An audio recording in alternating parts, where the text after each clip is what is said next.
கிறிஸ்துவுக்குள் பிரியமானவர்களே, இந்த நாளுக்கான தினசரி தியான வசனம் மத்தேயு எழுதின சுவிசேஷம் 20வது அதிகாரம் 26வது வசனம். மத்தேயு 20:26, மேத்யூ 20:26. உங்களுக்குள்ளே அப்படி இருக்கலாகாது. உங்களில் எவனாகிலும் பெரியவனாய் இருக்க விரும்பினால் அவன் உங்களுக்கு பணிவிடைக்காரனாய் இருக்க கடவன். இப்போ இயேசு கிறிஸ்து உலகத்தில் உள்ளது எப்படி இருப்பாங்க? அவங்க இருமாப்பா ஆளுவாங்க. பெரியவர்கள் சிறியவர்கள் மேலே கடினமான அழுத்தம் செலுத்துவாங்க அப்படிங்கிற சொல்லிட்டு இப்போ சொல்லும்போது என்ன சொல்கிறாரு? உங்களுக்குள்ளே அப்படி இருக்கக்கூடாது.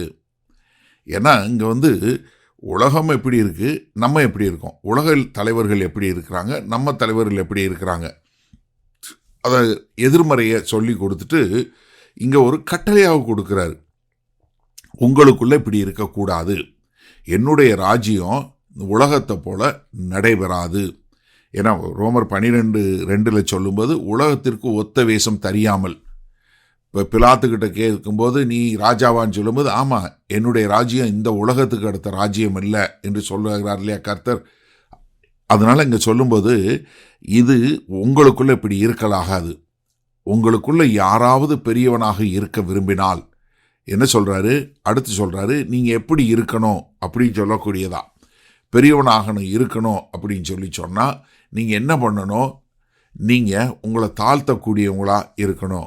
ஏன்னா 1 தீமோத்தேயு 3:1 ஏன்னா ஒரு தலைமைத்துவத்துக்கு அனுப்புவது எவ்வளவு ஒரு முக்கியமான காரியம் அப்படின்னு சொல்லக்கூடியதாக.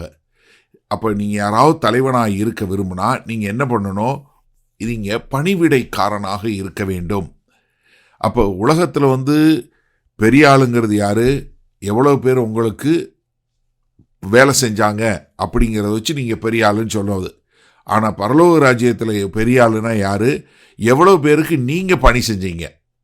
இங்கே வேலைக்காரன் சொல்கிற பதம் டயக்கனாஸ் என்று சொல்லக்கூடிய பதம். இது இதில் இருந்தால் நம்ம டீக்கன் என்கிற சொல்லக்கூடிய ஒரு பதம் வந்தது.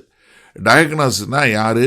ஒரு சாப்பாட்டு மேசையில் சாப்பிட்றவங்களுக்கு ஆயத்தமாக நிற்கக்கூடிய ஒரு ஆள்.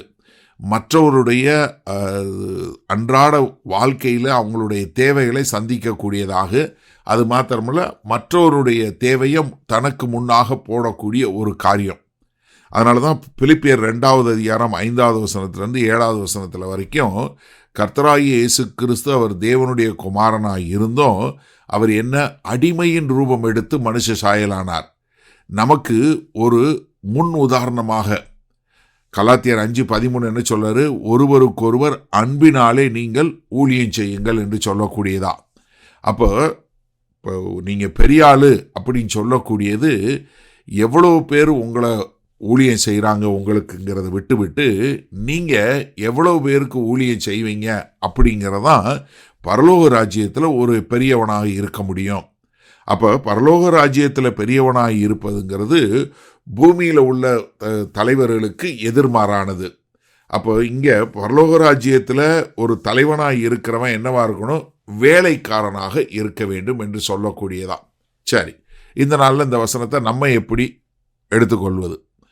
முதல்ல நீங்கள் என்ன பண்ணுங்க, உங்களுக்குன்னு ஒரு அந்தஸ்து, உங்களுக்குன்னு ஒரு பதவி, உங்களுக்குன்னு ஒரு டைட்டில் வருவதற்கு முன்பாக நீங்கள் என்ன பண்ணுங்க? முதல்ல நீங்கள் மற்றவர்களுக்கு பணி செய்யக்கூடியவங்களா இருங்க. இயேசு கிறிஸ்துவோட வாழ்க்கையை பாருங்க. இயேசு கிறிஸ்து எப்படி இருந்தார்? அவர் தேவனுடைய குமாரனாக இருந்தும் மனுஷனாக கல்வாரி சிலுவைக்கு போவதற்கு முன்பாக தன்னுடைய சீஷர்களின் பாதங்களை கழுவக்கூடிய ஒரு வேலைக்காரனாக இருந்தார். நம்ம அவரை பின்பற்றி வாழுகிறோன்னா நம்ம எப்படி வாழணும்? அவரை போல வாழ வேண்டும். அவருடைய போதனைகளின்படி வாழ வேண்டும். அப்படின்னா என்ன பண்ணணும்? ரொம்ப தெளிவாக சொல்கிறாரு, உங்களுக்குள்ள அப்படி இருக்கலாகாது. அப்போ எனக்கு அருமையானவர்களே, இந்த உலகத்தில் இருக்கிற லீடர்ஷிப் மாடல் சொல்கிறோம் இல்லையா, ஒரு தலைமைத்துவம் எப்படி இருக்குன்னு சொல்லக்கூடிய உலக பிரகாரமான தலைமைத்துவத்தை நாம் முழுமையாக வெறுக்க வேண்டும். அதை முழுமையாக ஒதுக்கி தள்ள வேண்டும்.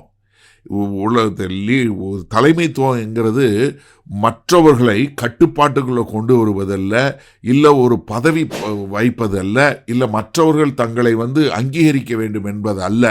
மாறாக நீங்கள் ஒரு முன் உதாரணமாக இருந்து வழி நடத்த வேண்டும். எந்த ஒரு அழுத்தமோ எந்த ஒரு அதிகாரமோ காட்டக்கூடியவங்களா இல்லை. இங்கே கர்த்தராகிய இயேசு கிறிஸ்து என்ன சொல்கிறாரு? நீங்கள் தேவனுடைய ராஜ்யத்தில் வாழும்போது எப்படி வாழணும்? அவருக்கு ஏற்றார் போல, அவரை போல பின்பற்றி வாழக்கூடியதாக. அப்போ இங்கே ஒரு வேலைக்காரனாக இருப்பது ஒரு மற்றவங்க பார்க்கும்போது பார்க்கக்கூடிய ஒரு காரியமாக இல்லை, அது மற்றவர்கள் உணரக்கூடிய ஒரு காரியமாக இருக்க வேண்டும். அப்போ எனக்கு அருமையான சகோதரனே சகோதரியே, நம்ம இயேசு கிறிஸ்துவை போல ஒரு தலைவன் என்று சொல்லி வரும்போது நம்ம பரலோக ராஜ்யத்துக்கு கட்டுற மாதிரி வாழ கற்றுக்கொள்வோமா? வல்ல பிதாவே, இந்த அருமையான நல்ல நாளுக்காய் நன்றி. இந்த செய்தியை கேட்டுக்கொண்டு இருக்கிற ஒவ்வொருவரும் உலக பிரகாரமான தலைவர்களாக இல்லாமல் தாங்கள் எத்தனை பேருக்கு பணி செய்கிறார்கள் என்பதின் மூலமாய் அவர்கள் ஒரு தலைவனாக இருக்க கிருபை பாராட்ட வேண்டுமாய் இயேசு கிறிஸ்துவின் மூலம் ஜெபிக்கிறோம் வல்ல பிதாவே, ஆமேன். கர்த்தர் உங்களை ஆசீர்வதிப்பாராக. நாம் இன்று மாலை மண்ணால சந்திப்போம்.